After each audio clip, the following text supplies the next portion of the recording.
Occult के बारे में थोड़ा सा बताएंगे, क्योंकि बहुतों को ऑकल्ट का मतलब नहीं मतलब पता। रहस्यमयी विद्या आप कह सकते हैं, सरल सरल शब्दों में प्रयोग कर रहस्यमयी विद्या। तो हमारे यहाँ इसको लेकर एक टैबू है, रहस्यमयी विद्या है तो बुरी है, ऐसा नहीं होता है। क्योंकि ऑकल्ट को भी बहुत majority of the time negative angle से देखा जाता है। उसको नेगेटिव ही देखा जाता है मोस्टली, पर ऐसा भी नहीं है। मुझे लगता है कि ऐसा नहीं है कि हर समय ही हर चीज नेगेटिव हो। उसके अपने अपने डायमेंशंस हो सकते हैं, अलग अलग पक्ष हो सकते हैं। ज्यादातर यूज नेगेटिव के लिए होता है क्योंकि रहस्यमयी है। रहस्यमयी है, राइट। लोगों में रहस्य को लेकर हमेशा एक डर रहता है, पॉजिटिविटी नहीं रहती, वो उसके प्रति आशावादी नहीं रहते, वो थोड़ा सा हिचकिचाते हैं रहस्य को लेकर, स्केप्टिज्म, थोड़ा संदेहजन ये रहता है। परंतु हमारे यहाँ जो जिस तरह का एक ऑकल्ट प्रैक्टिसेस जो होती हैं वो मोस्टली हीलिंग प्रैक्टिस भी होती है।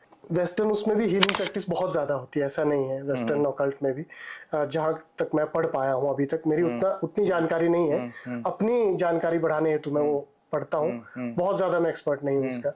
परंतु जितनी मेरी रुचि के हिसाब से मैंने देखा है तो हीलिंग प्रैक्टिसेस उनकी भी होती है, बहुत ज़्यादा, बहुत प्रयोग करते हैं। तो वो एक इसका positive energy healing, right? Not only energy healing, talisman healing, और उनका जैसे वो तावीज वगैरह जैसे हम लगाते हैं वैसे ही हमारे भी टेलिस्मान को हम यंत्र बोलते हैं। सरल शब्दों में कहें तो हम यंत्र कहेंगे, वो टेलिस्मान कहेंगे। तो उनके भी वैसी प्रैक्टिसेस होती है और उनके भी जड़ी बूटियों का प्रयोग हीलिंग के लिए होता है। हमारे भी ज्योतिष विद्या में जड़ी स्नान, ये वो जड़ी बंधन, और अथर्ववेद में मणिबंधन प्रयोग है।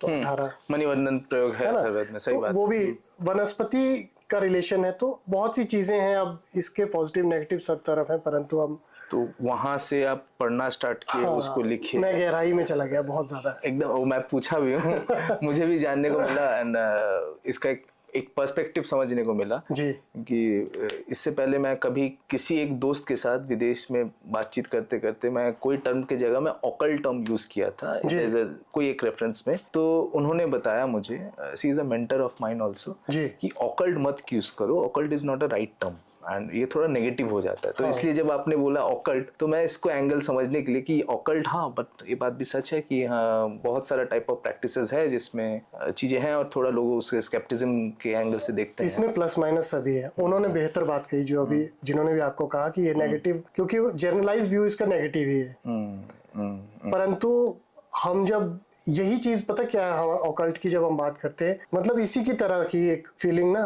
शावर मंत्रों को लेकर आती है हमारे यहाँ। जब हम शावर की बात करने लगते तो एकदम से नेगेटिव चीजें आ जाती सामने जनरलाइज व्यू में। शावर मंत्र क्या होता है? शावर मंत्र जो नाथ संप्रदाय द्वारा निकाले गए लोक बोली के जो मंत्र हैं, जो खड़ी बोली में मंत्रों का प्रयोग किया गया, उच्चारण किया गया, जिसे कहा जाता है कि गोरखनाथ जी ने उसका बहुत से शावर मंत्र बनाए, मत्स्येंद्रनाथ जी ने, अचंबेनाथ जी, जो नाथ संप्रदाय के जितने भी गुरु हुए हमारे, तो उन्होंने ये बनाए, सिद्धों ने बनाए, 84 सिद्धों ने। तो खड़ी बोली के जो भी मंत्र दिए गए जिनको सिद्ध करने की कोई आवश्यकता नहीं रही, तो उन्हें शावर कहा गया।